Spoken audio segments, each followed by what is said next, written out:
Scotland, and fantastic to be here at Turnberry with you. Thank you so much for showing us around and having this opportunity to sit in this fantastic ballroom, which is absolutely incredible, and to start talking about some of the issues that are most pressing in your country, in my country, and in particular, we've had the opportunity to talk about the situation in Gaza and the intolerable situation, including images of starvation. And I think both of us know that we have to get to that ceasefire and we have to increase humanitarian aid in. And thank you for what you've already been doing, are doing, and are committed to, because without you, this would not be capable of resolution.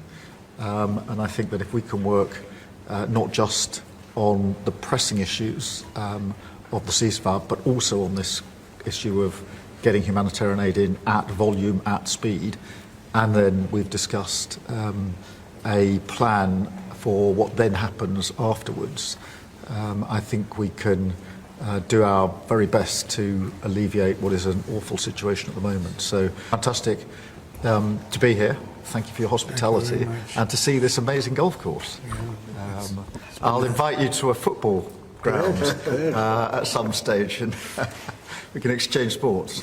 It's been great being with you, and thank you very much, Mr. Prime Minister. And you've done a fantastic job with regard to the trade deal. You know, they wanted a trade deal here for years, many years, through many different terms of different people, and you got it done. So I want to congratulate you on that. And it's a great deal for both. It brings unity. We didn't need unity, but it brings us even closer together. I think it's good for both parties. We also discussed, obviously, Gaza. And I think before we get to phase 2, which is, you know, what's going to happen afterwards, we want to get the children. So I'm speaking to Bibi Netanyahu, and we are coming up with various plans. We're going to say it's a very difficult situation.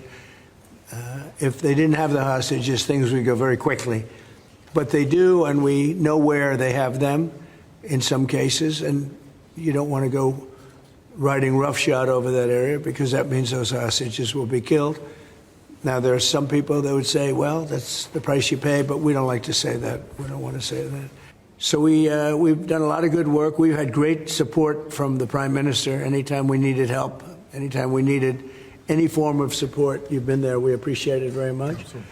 And we're going to continue onward. We do have to take care of the humanitarian needs on what they used to call the Gaza Strip. You don't hear that line too much anymore. You don't hear the Gaza Strip, but it is the Gaza Strip, and it's amazing that it's not being handled a little bit differently.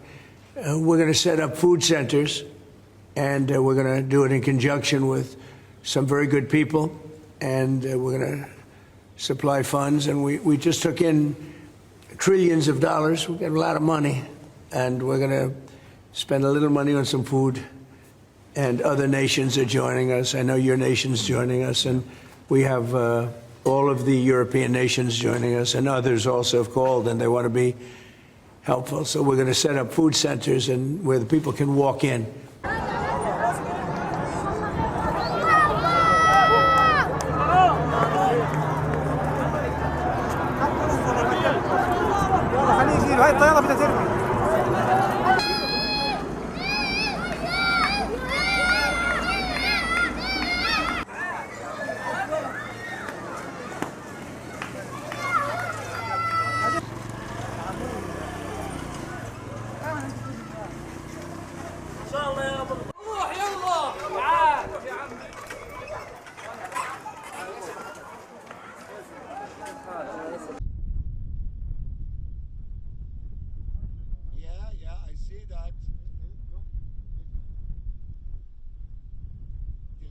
המצלמה שלי מכוונת, רוחת. תראה לאן היא מכוונת ותכוון פשוט. תעשה זום